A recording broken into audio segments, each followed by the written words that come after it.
It's the current year, and it's safe to say everyone has a favorite anime. Mine personally is the 2010 hit classic Nyan Neko Sugar Girls.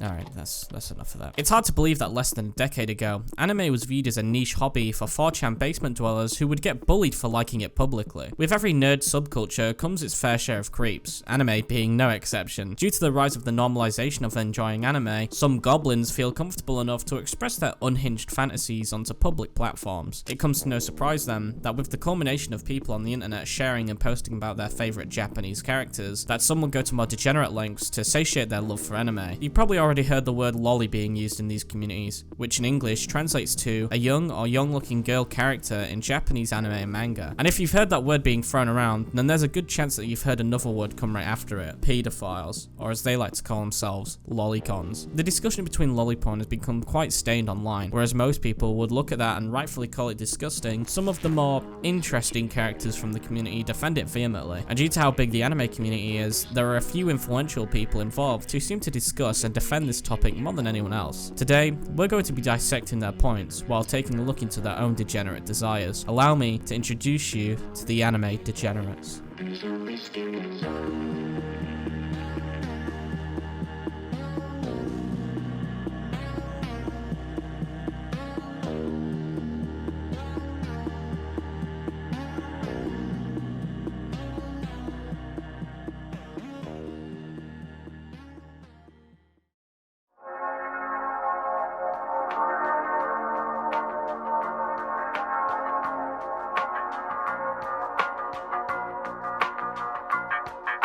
Hirohei is a YouTuber that makes commentary videos, mostly centered around anime. This typically revolves around controversies and other drama on Twitter. Because this is the anime community, however, this tunnels towards a more degenerate path. Hirohei has made videos about his stance on lolis. Now, to give him credit, he does find it creepy, like most people. But here's where Mr. Anime and my opinions take a different path. Let's take a look. Consider liking the video and or subscribing to this channel. No. The side of the argument that the Twitter police have, where they claim that anyone who likes lolis or whatever is a map, is, in my opinion, a bit of an extremist view. Now, while I will sympathize that people getting labeled as pedophiles, or maps as he likes to call them wrongfully, does happen way too much, but in this case, I don't agree at all. In this specific video, Hirohei starts off the video by mentioning a tweet he was tagged in. The tweet itself talks about how this artist would never draw porn of any real person because they don't want to cause any real-world emotional harm to them. Alright, sure, yeah, that's a pretty moral thing to do, but this is where the tweet starts to get more degenerate. But I don't care about Kana's feelings because she doesn't exist. I do care about her thighs though. This character that they've chosen to use as their degenerate opinion piece is of the character Kana from the anime Dragon Maid. This character is used in a lot in the defense of loli because of the character's age. In the anime, Kana is a 1,000-year-old dragon who has turned her body into the form of a little girl. Now, I think a lot of people get caught up in the ages of the characters rather than what they actually look like, so I'll state it here. In my opinion, it doesn't matter about the age of the character, but about how they're drawn. Kana is a good example of this because while her age in the anime is 7,000, she has the appearance of a 9-year-old. Not only that, but in the anime, she talks and acts like a child while even going to school. While doing my research as well, it's stated in the wiki of the show that Kana is actually 9 when she takes the form as a human, so it's not actually sexualizing something that looks like a child, it's straight up sexualization of a child. The excuse of them not being real is also a null point, as not only is it a federal crime in the US to consume loli porn, but the fact that you sexualize a minor, real or not, shows your attraction to them. Conversely, do you know what the side that likes the loli stuff says to me when I say that I find it creepy? They generally say, okay, we can respect your opinion. So it's really interesting to me that one side is so much more reasonable than the other side. Okay, so because the lolicons respect that you think it's creepy, that means they're automatically more normal than the side that claim lolicon is pedophilia because they aren't going against you? Look, I understand people calling Hirohei a pedophile is disgusting, right? And I don't think anyone should because, as he said, he finds loli porn creepy. But if you're defending lolicons, then do you know what that does make you? A lolicon defender. This whole thing of saying, oh, I think it's really fucked up and gross, but is so stupid to me because I've just made several arguments that point as to how not only is it illegal to own loli porn, but the attraction to anything resembling a child literally makes you a pedophile. One side being more calm than the other doesn't mean that they're right. It shows that they're trying to suck up to you because you're a big YouTuber. Another video he's made that I want to call into question is his video called My Stance on Lolis. Can't wait for another great take from Hirohei. I'm not into this stuff. I don't really want anything to do with it. But I do think people should use their very limited time and energy on this planet helping actual children out there. So instead of giving an actual explanation of why lolicon isn't pedophilia, he instead says how we should be going after things that target real children. Now, I agree that we should be going against people who target children, but I need to remind people that there are a lot of cases of lolicons trying to get kids into not only porn, but other fetish material, going all the way to lolly porn. A case that has been talked about a lot on YouTube is the acts of one of the most disgusting predators online called, and I'm not joking here, Giggly Goon Clown.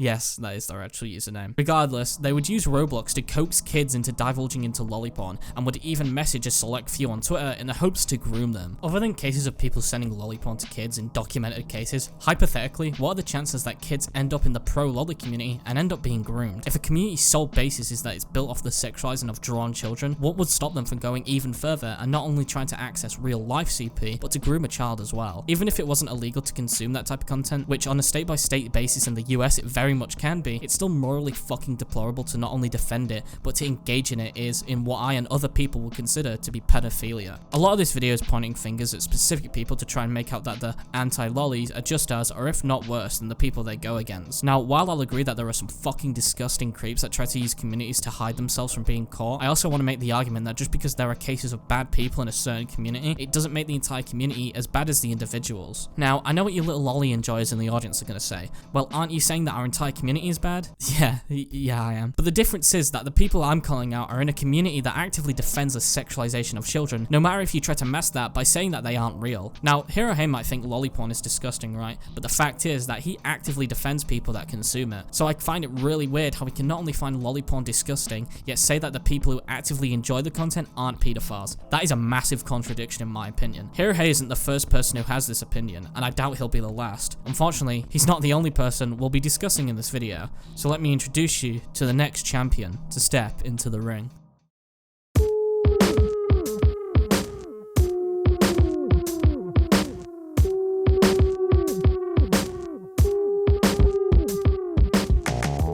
Rev Says Desu, a channel that, by looking at the thumbnail, you probably already know who he is. Rev is an interesting person to say the least. Besides having a creepy VTuber avatar, the biggest difference between Hirohei and Rev is that he's an outright lolicon. Shocking, the guy with the little girl VTuber avatar likes to goon to art of kids, I know. And when it comes to the discussion between it on Twitter, he's at the front lines fighting the normal anti-lolicons. His most famous gimmick is to tell people that their likes are public and pointing out hypocrisy rather than actually discrediting an argument. But let's just reel it back a bit and take a look at his content. First of all, look at those thumbnails. Purely a peak of graphic design. Oh, and watch this. The videos themselves are truly a masterpiece of analytical mastery.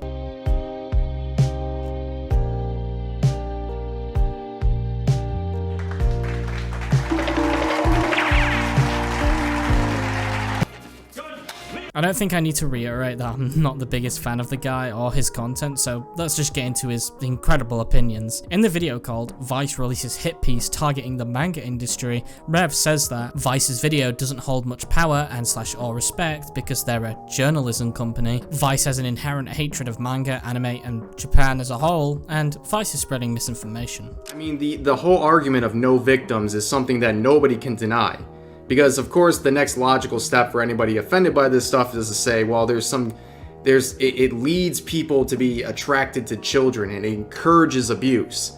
But unfortunately, as you'll see, not just in this clip, but throughout every part of this video, the people who claim there's a connection can't point to any sort of study or any sort of intrinsic link. It's always just how they feel or what they think based on their own experiences, but it's not something they can actually demonstrate through any sort of evidence. I think the whole no victims point is pretty stupid because not only are there cases of pro-lolicons grooming children, as I pointed out earlier, but other than that, things such as porn addictions have serious mental health problems on people, and from the way I see it, people who engage in degenerate behavior like this most definitely have a porn addiction. A point I see constantly from this crowd is that the anti-lolicons, normal people, are just projecting and cite one case of this happening when in reality, all you need is a quick Google search to discover numerous articles of lolicons being arrested for having involving both loli and real-life CP. There have also been cases in which mainstream loli community members have been caught doing horrific acts. Mr. Cynical,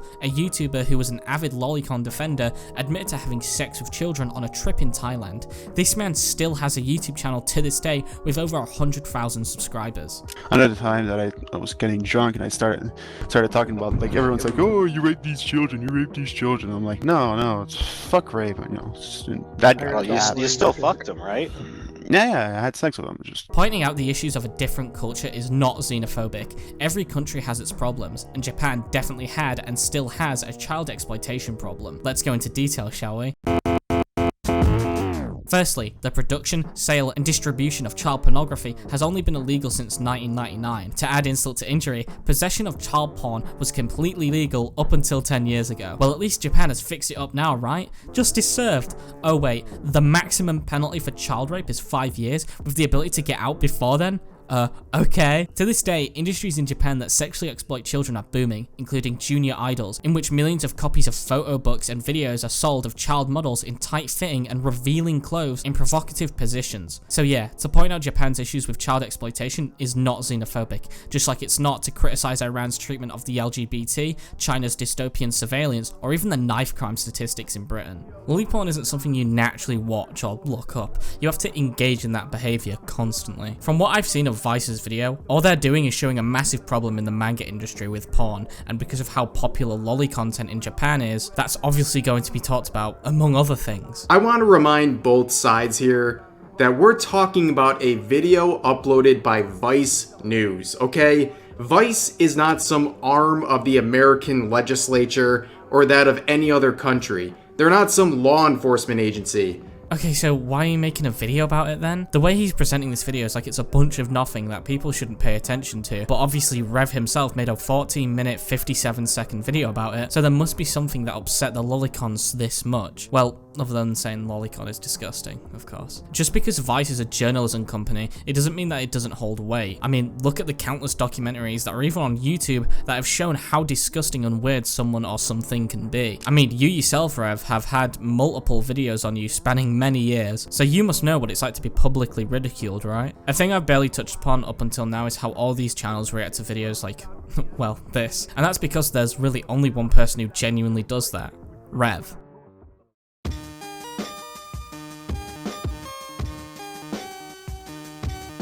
From getting into random fights with random nobodies to having full-on debates with respected channels, Rev certainly doesn't know where to stop with the arguing. The biggest example I can think of is the drama that surrounded him and Meat Canyon, or Hunter, someone who I didn't really expect to get into any semblance of loli drama. Hunter made a video on his second channel talking about lolis, dubbing it the worst fan base on the internet. Which then comes the real crux of why I thought that this video was interesting, is the defense. People that like this kind of stuff are on the defense all the time. And what's interesting from even the consumers and the creators is that people justify this because you're like, oh, it looks like you're sexualizing a child. But they're like, dude, she's a 7,000-year-old dragon wizard, okay? She's older than you and I. She's older than every person ever in your family combined, okay? The video itself is fine. It doesn't even say anything off the wall that I wouldn't agree with, but Rev had something to say. Making a video titled Meat Canyon is a Hypocrite, Rev explains how because of the art that Hunter himself makes, i.e. horror/gross out humor, he has no right to call out lolicon. Now, I myself stopped watching Meat Canyon a while ago, but the last time I watched anything of his, I didn't look at it and think that it was at all comparable to, well, you know. The only thing that I found that genuinely makes me uneasy that he's ever made was something that Diesel Patches mentioned in his video regarding a Tom Brady animation which involves him making out with his son. Now, yeah, that is fucking weird, not even gonna defend that, but the major difference between that is that Meat Canyon's work is literally made to go, oh, what the fuck? A clear distinction between animated genuine porn of a child versus some parody of Tom Brady. Hunter seemed to think that the animation he made was weird as well, so he's taken it down, which is a good thing because after watching it, it is bad, and not even in like a funny way, it's just a bit vile. Similarly, he had drama with another anime-esque channel named Nux Taku, someone who could have his own video covering his personality. Either way, Nux surprisingly had the opinion that lolicon is pedophilia, this turning into him and Rev having a debate. Now, this is essentially just like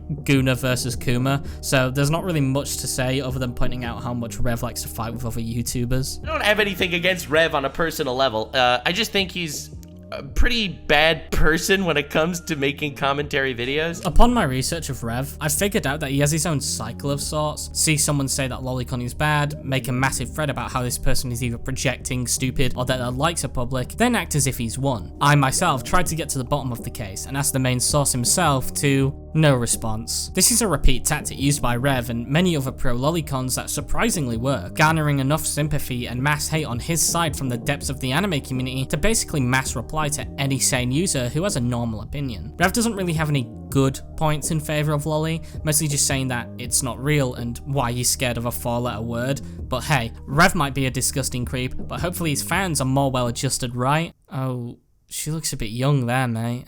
I mean, I'm not surprised that this guy's a fan of Rev, seeing as these are Rev's most watched videos. It's appeared to me that Rev kind of likes this weird, toxic crowd of people who will charge to defend him whenever somebody says that drawing a kid naked is weird, but then get super defensive when somebody makes fun of them. Rev himself does this. He makes videos where he constantly puts random people's tweets in the thumbnail to try and act like he's epically owned you, but if you make a video on him, he resorts to harassing you and getting his childlike audience. Speaking of his audience, Rev has accumulated a fan base of some of the most disgusting creeps that I've come across, and you know, coming from the guy whose biggest videos are about uncovering gore in CSAM channels, that kind of says something. It's not like Rev just defends these people like Hirohei does. As mentioned earlier, Rev himself is pro-lolicon. From sifting through his tweets, it's pretty easy to find the really weird stuff he has posted. Shit like this is a good example of Rev using his socials to basically flaunt his pro-loli ideals, as well as his pretty obvious incest fetish. I know people would look at that and say he's just joking, but looking at his genuine opinions regarding lolicon, I don't really think that these are jokes, and more or less some fantasy post. I mean, this image itself looks like a drawing of a child. Regardless if you think it's a joke or not, that is fucking disgusting. One of Rev's defenses of lolicon is to say that loli is a body type, which if you look up the definition, then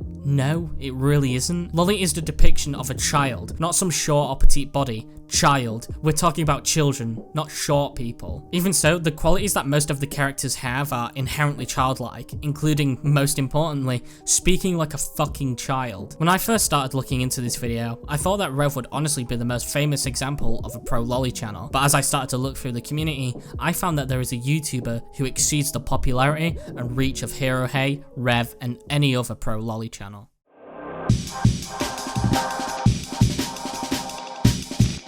The Anime Man is someone that I feel doesn't need to be introduced. He's amassed millions of subscribers, has one of the biggest anime podcasts, Trash Taste, of which hosts incredibly popular YouTubers in their own right, Sea-Dog and Gikuk. His clothing brand is so big that even the mainstream media has taken notice of him. But wouldn't it be unfortunate, just a little bit, that he might be a fucking lolicon? Joey throughout his entire career until very recently has been an open and proud lolicon degenerate. Literally during the scripting of this video, he has taken down some of his more sus videos. Wouldn't it be a shame if someone had those downloaded? The video titled What Exactly is a Lolicon is one of these videos. Now, you may be asking yourself, how bad could this video have been that he had to delete it? Well, let's find out. The video is more or less him just essentially waffling about the differences between Lolita clothing versus lolicon, but there are a few bits of his own points that he puts in that make him look really bad. A body type to the age not mattering, but stating how underage schoolgirls being extorted and prostituted is their own choice is vile. I can tell why he's now deleted the video, because even if he wasn't using this argument in favor of lolicon, the fact that he says that actual children, you know, the ones that these lolicons care for so much,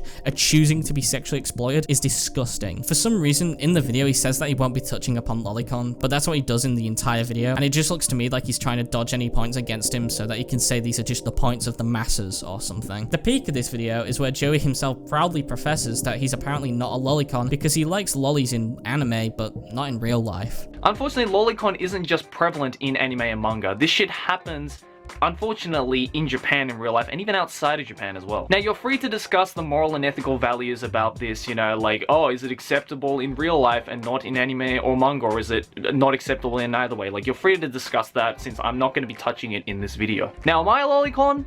No. I like loli characters in anime and manga, but I'm not so much of a fan of lolis in real life. Now, I can understand if you were to look at that and think that he means he's a fan of loli characters in more of a I just find them cute way than a sexual way, but the need to say that he doesn't like them in real life just gives it away from me that he's talking about them sexually, but doesn't want to call himself a lolicon due to being scared of being called a pedophile or whatnot. I understand that this isn't enough evidence to conclude that Joey is pro-lolicon based on this one video alone, so it's a good thing that he's a massive YouTuber who's made countless videos videos on the topic of lolicon. One of these videos talking about the UN's policy to remove anything that includes loli and shota porn, the likes of which didn't strike too well with the anime man. This video kind of confirms Joey's stance on lolicon, whether he stated it before in some vaguish, unknown way. Lovely folks over at the United Nations have done yet again another one of their famous oopsies by proposing a protocol to ban the possession and distribution and basically prohibit all forms of lolis, shotas, and underage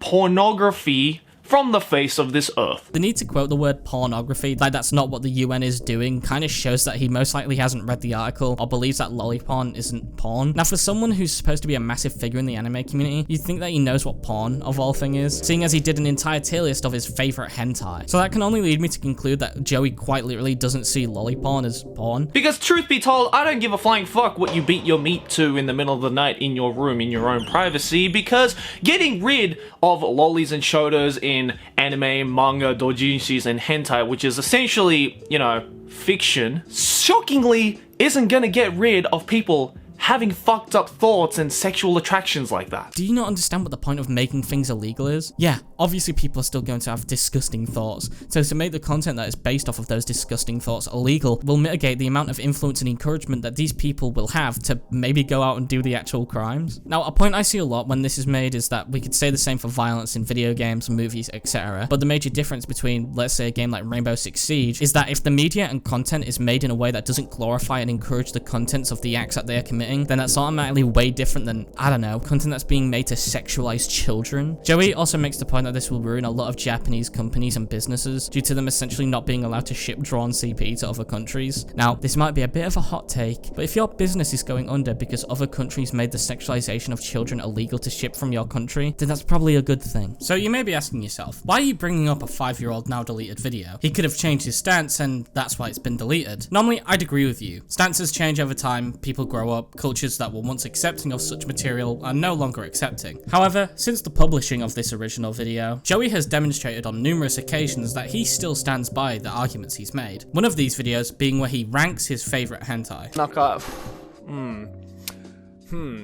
How can I talk about this show without getting arrested? Okay, so for those of you who don't know, it's a lot like shoujo ramune, or, you know, the LOLI genre shit.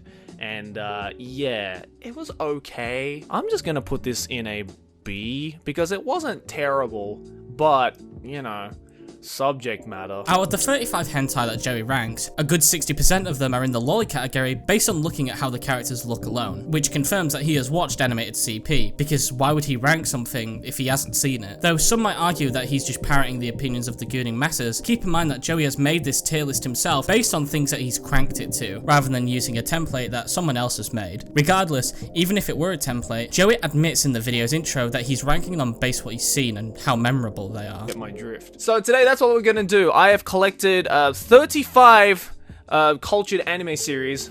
I know, it's a lot, right? But that's not even like 10% of the actual amount I've seen. So obviously I couldn't show any of the covers or anything like that, so I just basically had to pick a random girl from each series to represent that series as a whole. The memorability factor is intriguing, as he doesn't clarify what he means at any point. I personally interpret it as to how many times he's jerked it to his favorite hentai in question, rather than things such as art or story. Let's be real here, who's watching hentai for the story? However, for the true nail in the coffin, Joey made a video on an infamous manga which contains themes that we've already demonstrated that Joey enjoys, the manga in question being U12, the name being an abbreviation for under 12. So there's a lot to point out from this video alone, the major one being the thumbnail, which I've censored for obvious reasons. The video also points out Joey's character more as well. In this video, he classes U12 as being more tame than some of the more fucked up manga he's read. Bleach their eyes out, aka under 12. Now look, if you know me, these kinds of horror and thriller manga series that have rather controversial topics and theming surrounding them is definitely not new to me. As much as I am not proud to admit this, I have stepped into the absolutely fucked up world that is the eroguro manga genre many times over my career. And all I'm saying is, if I can survive something like My Chun's Daily Life multiple times on this channel, then U12, Nah bro, normie stuff. Weak sauce, son. Get good, kid! Now I know this might not sound as bad as it sounds, but let me just explain what the manga is about, just to get you to speed. U12 or Under 12 is a manga that follows children that, you guessed it, are under 12 years old. The plot revolves around these children as they have been abducted and sent into a prison filled with criminals, most notably pedophiles, where they are, well, you can imagine what happens. Regardless, the reason why I'm pointing out this video is because Joey gives his opinion on lolicon, and not in the vagueness like in the other videos. He states that he fully agrees with what the author has to say about the topic of lolicon. Can you guess what his opinions are? Joey says that he agrees with both sides of the anti and pro debate, but from how he acts in the video, he is clearly siding with the pro lolis way more by using weird points to make out that the anti lolis are just getting mad over a 2D drawing. Now, while I'll agree there are some anti lolis that are incredibly stupid and can't actually find good reason to call out lolicon, this doesn't mean that we're wrong. Joey also makes the point that the antis are trying to say that if you find a drawing of a child romantically attractive, then you like every child to ever exist. Now, I don't want to come off as the actually guy, but multiple sources and research show that most pedophiles will only have an attraction to a certain child, and have actually shown to have just about the same romantic feelings to people of their age, if not more than children. Most pedophiles will only go after multiple children if they believe that they could get away with it. Multiple cases have shown that even if a pedophile has access to a lot of children, they will only go for one of them. I bring this up to show that Joey's point is kind of stupid. I know it's a very small point, but nevertheless I wanted to point it out. I still hold the strong belief that to be sexually attracted to loli is pedophilia, but the way he describes that take here is very stupid. I want to state that you absolutely can make a story that invokes dark topics that do include child abuse, but making a manga purely just to excuse drawing children being sexually violated and CSA'd is disgusting. Cuties was a film that was like this. Instead of focusing on actual bad parts about the sexualization of children and normalization of young girls doing weird and sexual shit, it instead records them doing weird dances and tries to make it out to be a point against child sexualization. Cuties is a topic that could be talked about in a separate video due to its legacy on the internet, but for now, we'll leave it here. The anime man has been a long-running figure in the anime community, and from the points and evidence that I've shown, I personally believe that he is probably one of the biggest degenerates to not only be included in this video, but in the higher reaches of the community itself. Not only has he ranked his favorite loli hentai, but he has outright defended a manga that's entire plot is about the sexualization and CSA of minors. But to top this segment off, I want to ask the question directly to you, the audience. Who in this video do you personally believe to be the most depraved? Hero Hey, who, while he stated he's not into lolicon and finds it disgusting himself, still defends it and the people who engage in it. Rev Says Desu, not only someone who obsesses over loli discourse, but is one himself. Or the anime man, someone who, while he stated that he's apparently not one, has defended it and even put loli pornography on a tier list about hentai. Personally speaking, I would put a safe bet on Rev. His constant tweets, videos and spurginess around the topic would be enough to sound alarms, but the fact that he is also an admitted lolicon just seals the deal for me. Throughout this video, I have gone through some of the biggest channels in this community, but that doesn't stop the fact that there are way more channels that not only support lolicon, but are lolicons themselves. I'm aware of how much this video can get me into shit. Some of these people are really jumpy and responsive to anything negative shot towards them or their favorite anime wife, so I don't really mind. But with that being said, I've been Spinnling, and thanks for watching.